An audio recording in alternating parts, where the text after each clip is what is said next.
Buried here at the Woodcock Hill Cemetery in Rickmansworth, Bashir Megaji died last year from COVID. He was 76. He was buried in March in the Muslim section.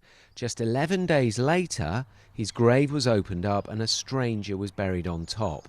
His family says they were not informed. We found out from community whispers, really. Some people told us in the community that your uncle's grave has been opened up, somebody else has been buried on top. Initially, we just didn't believe it. But we found out 3 weeks later, and the family was absolutely horrified, upset, and just didn't know what happened or why it happened. We're all in pieces. My mum especially comes every week to the graveyard, and every week we have the same conversation as we're leaving as to why it happened. There's not your own space. We're talking about borders, but then kind of have to relay with another family. I mean, it's just incredibly different. Buried in the next plot is Mustafa Ibrahim. He died in April last year. He was 72 and again died of COVID. On June the 25th, someone unrelated to him was buried above him. His daughter only found out about it after the Megaji family left a note on the grave. I felt sick. I couldn't come to the grave. I still struggle to come to the grave. I used to come to the grave all the time. I find it hard coming to my dad's grave knowing, with no disrespect, there's another man on top of him.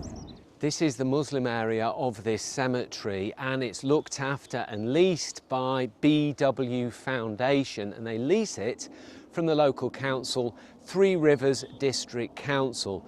There's another issue here, and that is many of those who have bought these graves say that they haven't been given deeds to them yet, and they say that's normal with other cemeteries.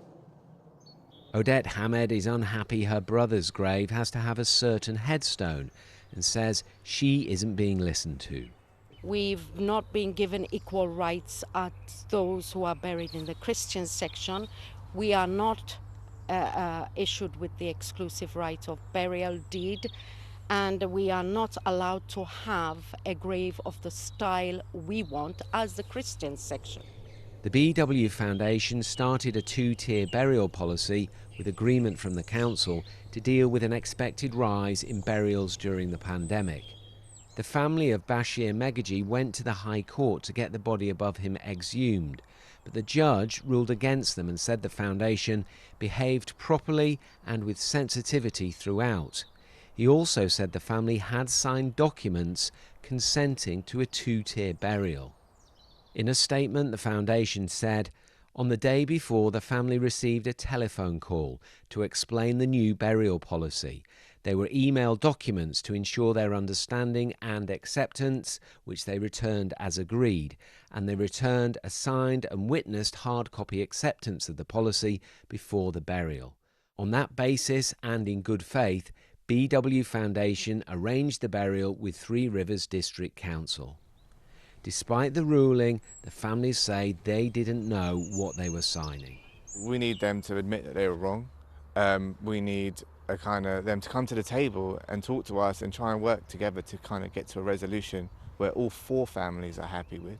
That's a starting point. I think the first thing is for them to acknowledge something seriously has gone wrong. Once they've acknowledged it, show some remorse, show some compassion, and I think then engage constructively with the families to seek a remedy. I can't even move him out. Even if I wanted to get him out of the cemetery completely and altogether, I'm not allowed to. I have to now stick with my father here and have a man on top of him. I can't do anything. There is no win. The charity says that as demand for graves was not as high as anticipated, at the request of the council, it has reverted to single burials now. For these families, though, their loved ones are buried in a way nobody wants. Tom Edwards, BBC London.